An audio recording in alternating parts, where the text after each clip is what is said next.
Pues bienvenidos a una nueva grabación, una nueva entrega de su canal, Por ti, por los que amas. Y el día de hoy, nuevamente con el doctor Juan Pablo, vamos a tratar de un tema que estoy segura que no conocen y no saben, así como fue la fractura de pene, que muy interesante. Vamos a conocer y a saber algo nuevo. Pues muchas gracias por estar aquí, Juan Pablo. Buenas tardes, ¿cómo estamos? Buenas tardes, gracias por la invitación. Un placer, como siempre, venir a platicar. ¿Y de qué vamos a hablar hoy?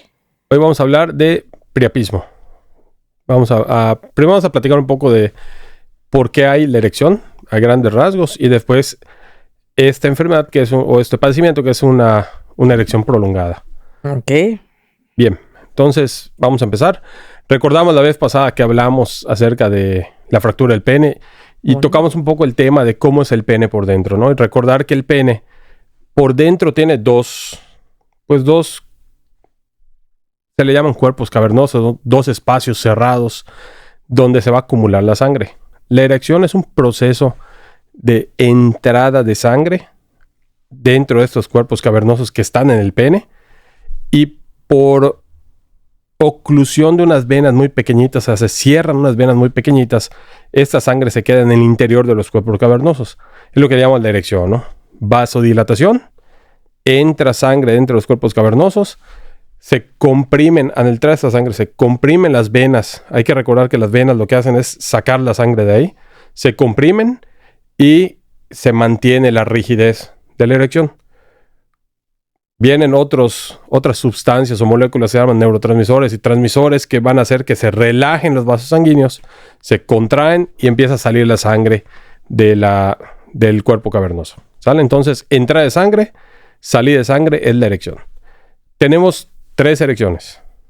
La psicológica, una refleja, que es en el área genital, y las nocturnas que conocemos, las erecciones nocturnas. Las erecciones psicológicas son aquellas que vienen por los estímulos, ¿no? Ver, oír, oler, tocar algunas cosas, ¿no? La refleja es cuando nos tocan en el área genital. Y finalmente la nocturna, que sucede en la fase de movimiento rápido, la fase de REM, que le llaman de movimientos oculares rápidos, durante la noche, que son erecciones que vamos a tener en la noche, que son importantes cuando hablamos sobre disfunción eréctil, que platicamos aquella vez, preguntamos el tema de las erecciones nocturnas. Cuando estas erecciones son no controladas o son muy prolongadas, hablamos de priapismo. Antes de seguir, para decir que algo es prolongado, necesitamos saber el tiempo normal, no prolongado. ¿Cuánto debe durar una erección normal? Bueno, si es factible saber esto. Depende es que no existe un tiempo normal, depende mucho del estímulo. ¿Cuándo decimos que sale de lo normal? Cuando duran más de 4 horas. O sea, no hay un estímulo persistente y tenemos más de 4 horas durante de una erección, se considera anormal. ¿4? 4 horas. O sea, el priapismo, por definición, es una erección de 4 horas, de más de 4 horas. Ok. Sin un estímulo constante. O sea, ya no tengo el estímulo, pero tengo la erección y ya pasaron más de 4 horas. Okay. A eso le vamos a llamar priapismo. Bien. ¿Qué tan frecuente es? Poco frecuente. Es una enfermedad un padecimiento poco frecuente y tiene varias causas. Lo dividimos en 3.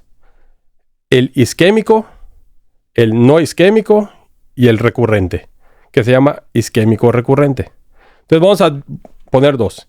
Isquémico y no isquémico. Isquémico quiere decir que la sangre entra al pene y se queda almacenada ahí. O sea, no sale esa sangre. Recordamos que la sangre lleva oxígeno y las venas traen el dióxido de carbono. O sea, ya no es el oxígeno, lo sacan de los tejidos.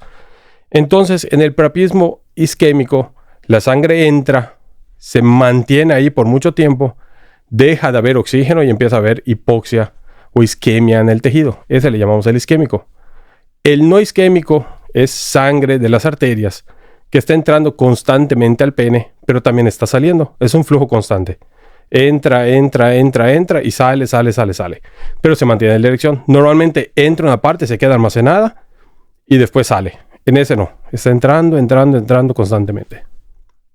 Ese se le llama priapismo no isquémico. Entonces, dos grandes tipos. ¿Por qué suceden? Hay muchas causas. Dependiendo si es isquémico o no isquémico, van a ser las causas. El más fácil es el no isquémico, que es porque se forman comunicaciones anormales entre las arterias que llegan directamente a los cuerpos cavernosos, de tal suerte que es un flujo constante de sangre. Y el menos grave, me imagino. Menos grave, claro, sí. El no isquémico no es grave porque está habiendo oxígeno. En cambio, el isquémico, claro, exactamente, como no hay oxígeno, empieza a haber daño celular.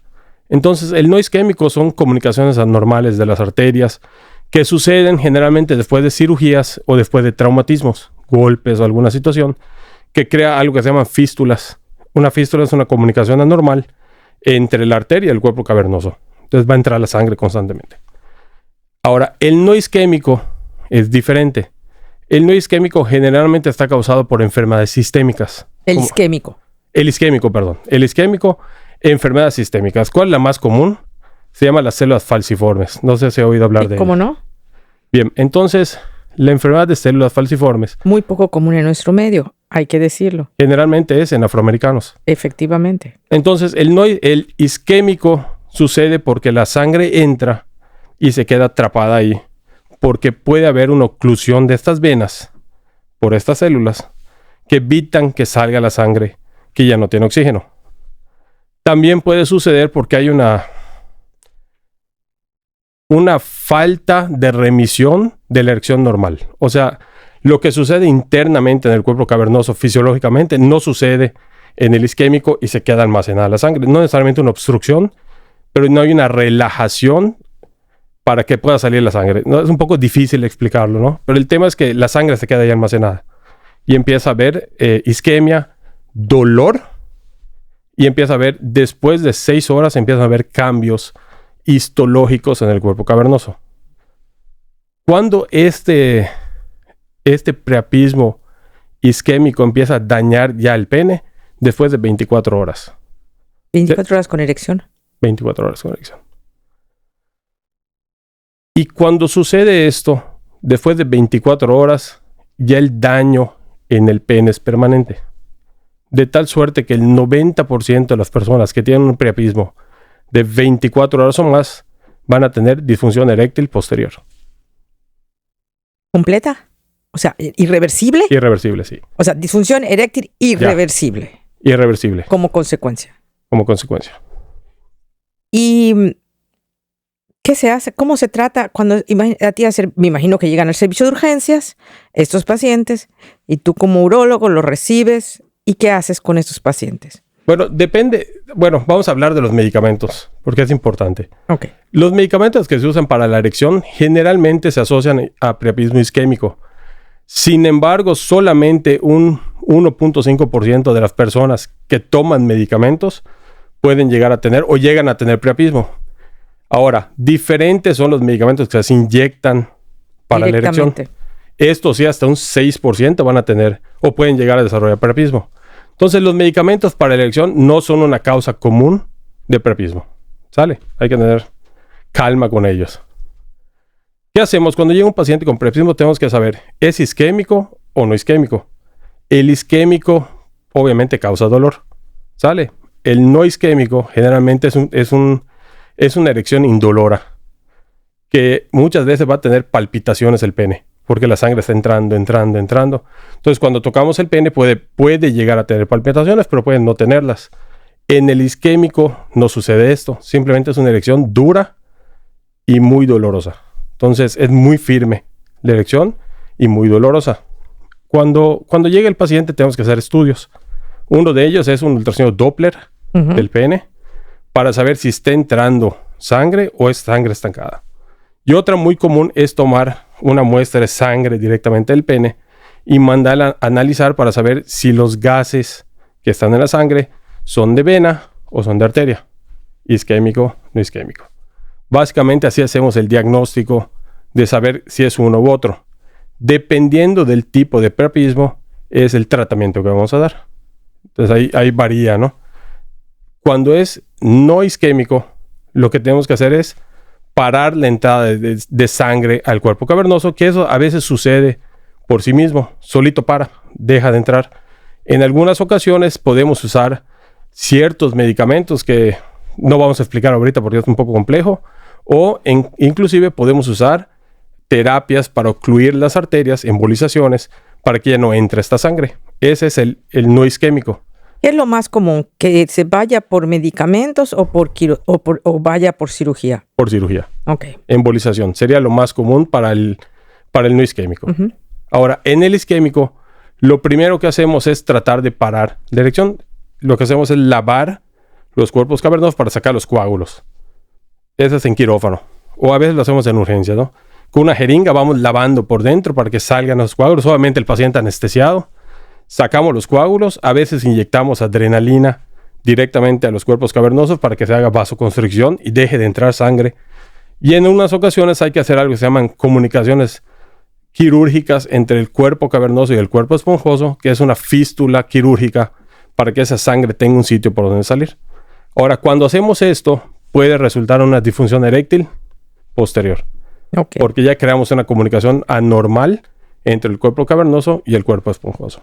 Y no puede hacer que posteriormente, ya que se solucione el problema agudo del priapismo, esta fístula creada se pueda resolver quirúrgicamente. No, porque ya se formó una cicatriz, una comunicación anormal. Ese es uno de los problemas. A veces no sucede, pero sí puede suceder. Que esta comunicación anormal que hicimos persista. A veces solitos se cierran y no sucede la disfunción, o la disfunción no es tan importante. Pero normalmente va a suceder un grado de disfunción eréctil. O sea, la rigidez de la erección no va a ser la misma. Ok, perfecto. ¿Y cuál es la edad más frecuente que se presenta este problema? Bueno, en los jóvenes, antes de los 20 años, es isquémico por células falciformes, y en los adultos generalmente es por el uso de medicamentos intracavernosos, o sea, para la erección, pero inyectados. Gente mayor de 40 años.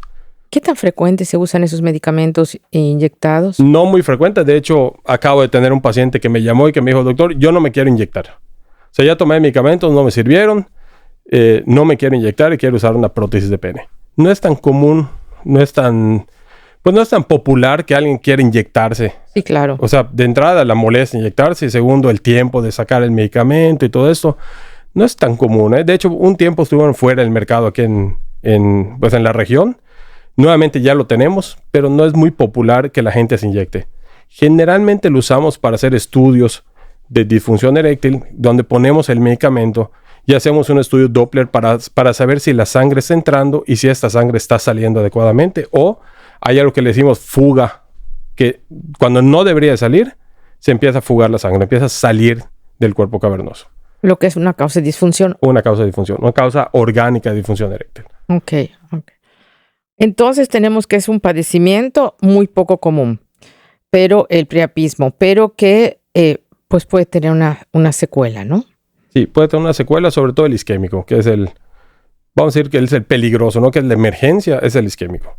Porque al no haber oxígeno, claro, eventualmente va a dañar a la célula, la va a matar. Ok. Y en toda tu vida profesional, ¿cuántos casos has visto? ¿Uno? Un caso de priapismo. Pues no es común, ¿eh? No es un problema no es una enfermedad común. Sobre todo porque el tema de las células falciformes no es común en nuestra región. No, porque no para tenemos nada. Afroamericanos. Y el uso de medicamentos, a diferencia de lo que se cree, realmente es muy poca la frecuencia de priapismo secundario al uso de medicamentos para disfunción eréctil. Entonces no es algo que veamos comúnmente, ¿eh? Y bueno, ahora que estás hablando de medicamentos para la disfunción eréctil, antes de cerrar, si quieres, te iba yo a preguntar algo, pero si quieres decir algo más de priapismo. Sí, algo importante. Drogas como la cocaína, la marihuana, inclusive el vapeo, el vape, por razones que no se entienden bien, están asociados a eventos de priapismo. Son pocos, pero asociados. Se asocia a priapismo. Incluso marihuana. Marihuana, cocaína y el vapeo. Sí. No se sabe muy bien por qué sucede. Cánceres se asocian a priapismo, pero no es tan común. Lo más común, células falciformes, medicamentos inyectados al pene. Sería lo más común. Y saco ahora que, no sé, ¿no? Que el incremento del uso del vapeo, del vape, pues como dije, se está utilizando cada vez más. A lo mejor empezaré a ver algo asociado, ¿no? Más casos. Claro, actualmente ya el tema del vapeo mucho más común con el tema de pues el tabaquismo, ¿no? Y el cigarro, que ya no es tan bien visto como era antes. Todo el mundo anda vapeando, muchos Pues sí, adolescentes pero andan el gran vapeando. problema es que no es inofensivo. No, es terrible. Lo estaba oyendo en las noticias el otro día. El vapeo y todas las enfermedades Tremendo. pulmonares. O sea, se está sustituyendo una cosa por otra, pero... Danielito, ¿por qué estamos bañados en sudor, mi vida?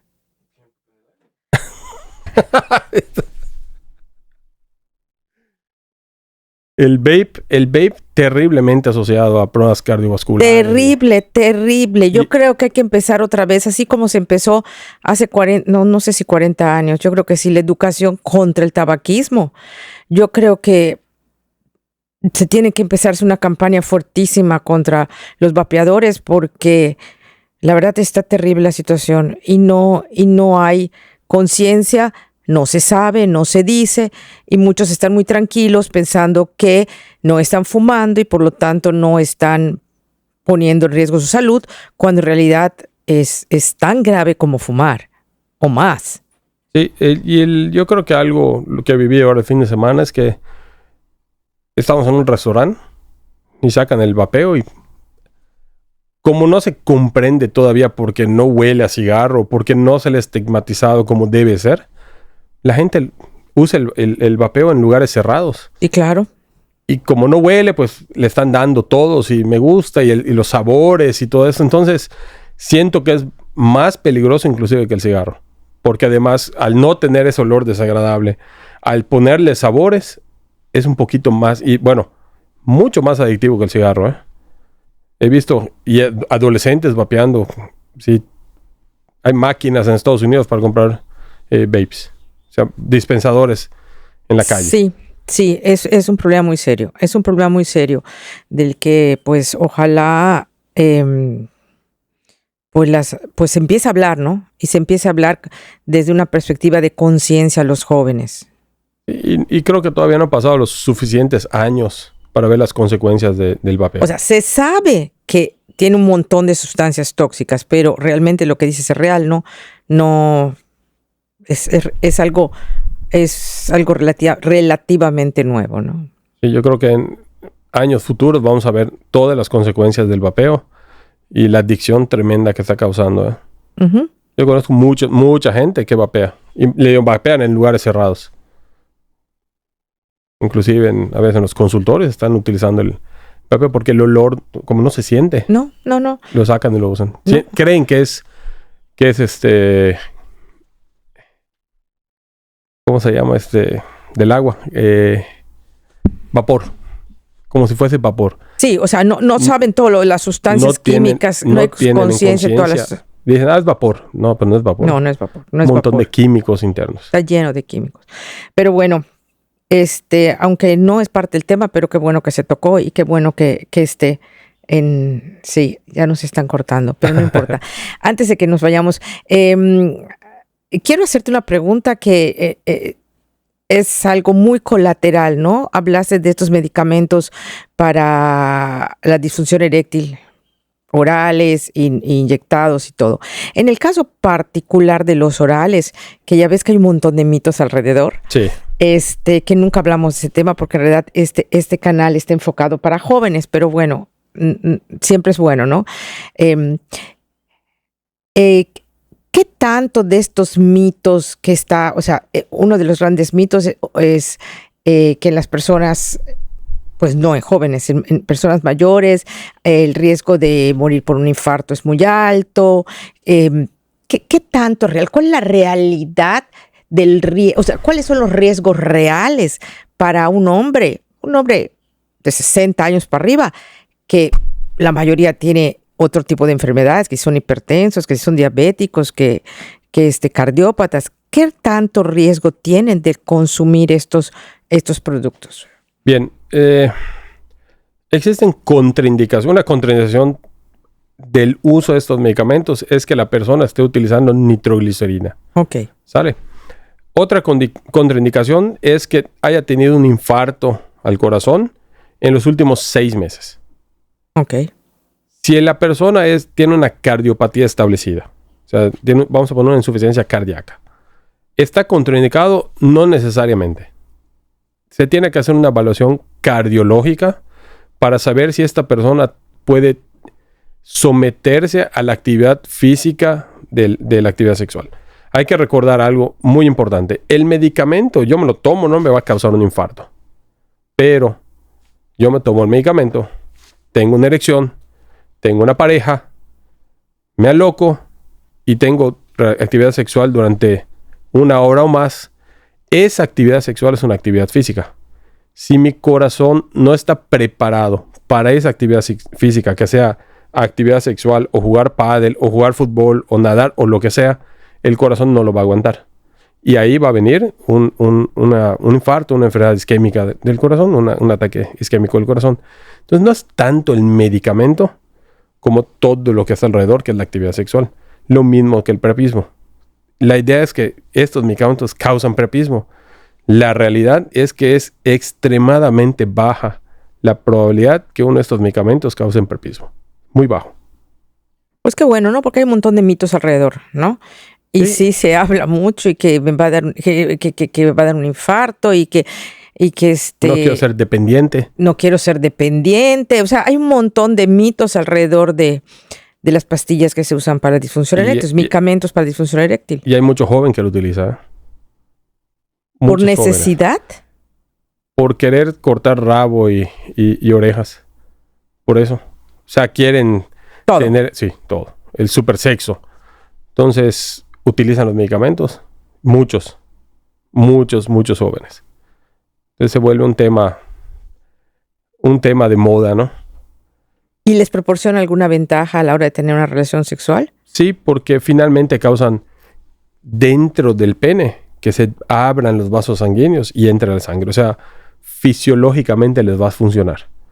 ¿En quién no va a funcionar este tipo de medicamentos? Cuando ya dentro del pene estos vasos sanguíneos que normalmente se abren ya no tienen funcionamiento. Un diabético. Un diabético es un ejemplo clásico. Estas personas, los medicamentos ya no le van a funcionar. O estos casos de priapismo muy prolongado que después de 24 horas se trató, pues ya el sistema ya no funciona. Entonces, por más que me tomen los medicamentos... No hay manera. O sea, la máquina... Se echó a perder la máquina. Ya no hay motor en el carro. No hay manera. Aunque le eches gasolina. Aunque le eches gasolina. En cambio, si eres sano, va a funcionar y va a funcionar muy bien. Entonces, vienen estas erecciones prolongadas o...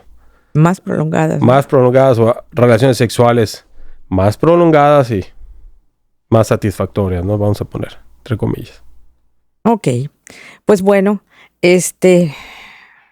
no era el tema, pero sí salieron varias cosas, así que bueno. Pues nuevamente gracias, Juan Pablo. Al contrario, gracias por la invitación. Como siempre aprendimos un montón. Sería interesantísimo escuchar a los que nos siguen en las redes qué quieren, qué les gustaría, qué tema que toquemos. De todos modos, muchas gracias por estar acá, muchas gracias por seguirnos en su canal, por ti, por los que amas. Y pues muchas gracias y hasta la próxima grabación. Gracias.